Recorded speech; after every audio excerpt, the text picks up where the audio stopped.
เดี๋ยวจะมาอธิบายการใช้เลขหน้าเนาะคือแต่ละคนอาจจะมีปัญหาอยู่วันนี้เนาะซึ่งมันก็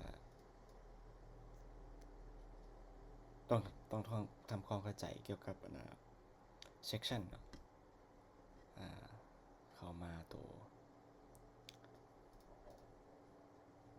ใดวะตัว layout เนาะ layout แล้วเข้ามาตัวที่เบรกเนาะแล้วก็ตัวมันจะมีเบรกเป็น continue กับเป็นเบรกเป็น section เนาะคันว่าเบรกเป็นตัว continue นี้มันก็ข้อมูลต่างๆหรือว่าการเซตติ้งต่างๆมันก็จะต่อกันแต่คันเฮาเบรกเป็น section เนาะมันก็จะสามารถแก้ไขหรือว่าปิ้นหน้าเจียให้เป็นลวงนอนลวงตั้งได้เนาะซึ่งให้มันแตกต่างจากตัวก้อนหน้าก่อนหน้าเนาะเดี๋ยวอาจจะมาค่อยๆอธิบายให้เบิ่งเดี๋ยวตัวหน้าทำอิฐนี้อาจจะเบรกลงไปเป็นเซกชันเนาะสังเกตเห็นว่าคันเฮาเปิดตัวนี้เนาะมันจะขึ้นมาว่า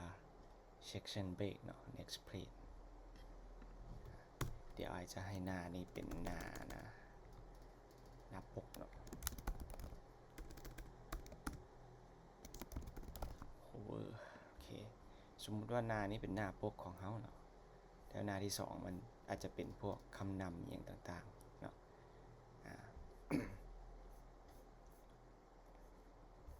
แล้วหน้าต่อมาก็คำนำสบายต่างๆหน้าต่อมาเขาจะเป็นเนื้อไหนเนาะสมมติว่ายกตัวอย่างว่าตัวนี้เป็นบทที่1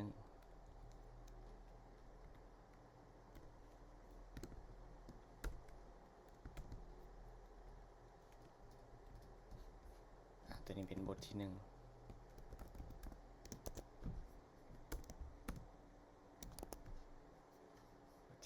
เขาก็มา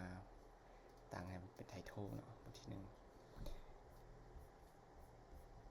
ซึ่งใน2ส่วนนี้ตัวนี้แม่น setting เป็นnext plate ธรรมดาเนาะเราก็ลืบออกให้มาเปลี่ยนเป็นตัว next section เป็นเบรกแบบ section เนาะสมมติว่าเนื้อหาต่างๆบทที่1แล้วเมื่อละเราอยากลงมาเป็นบทที่2เราก็มาเป็นเบรก section ต่อไปนี่เป็นบทที่2ไปที่2โอเค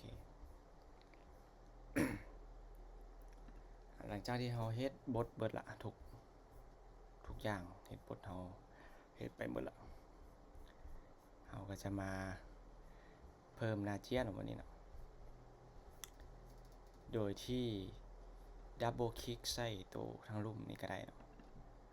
มันจะขึ้นมาและจะสังเกตเห็นว่าตัว link to period เนี่ยลิงก์ก่อนหน้าเนาะลิงก์กับก่อนหน้าคันว่าเราบ่อยากลิงก์เราก็กดออกเนาะ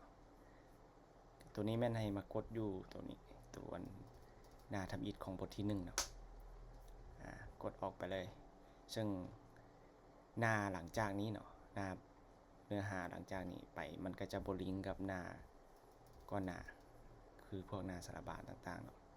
ยกตัวอย่างไอ้ไส้ฟุตเตอร์ตัวนี้ให้มันเป็นพวกเลขโรแมงเนาะสมมติว่าไอ้ก็จะใส่ไป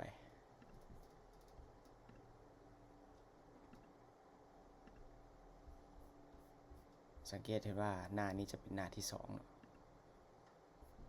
เดี๋ยวฟอร์แมตไหมครับเป็นเลขโรแมง start at 1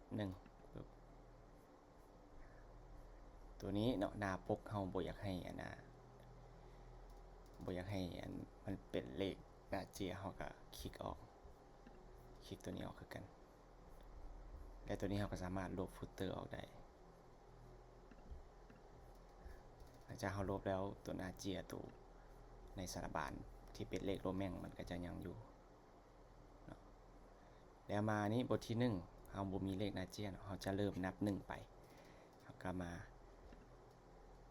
format page number เนาะแล้วก็กดปุ่ม start at 1นี่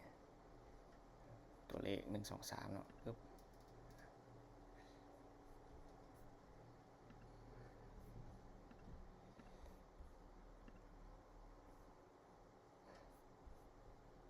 โอเคหลังจากนั้นมันก็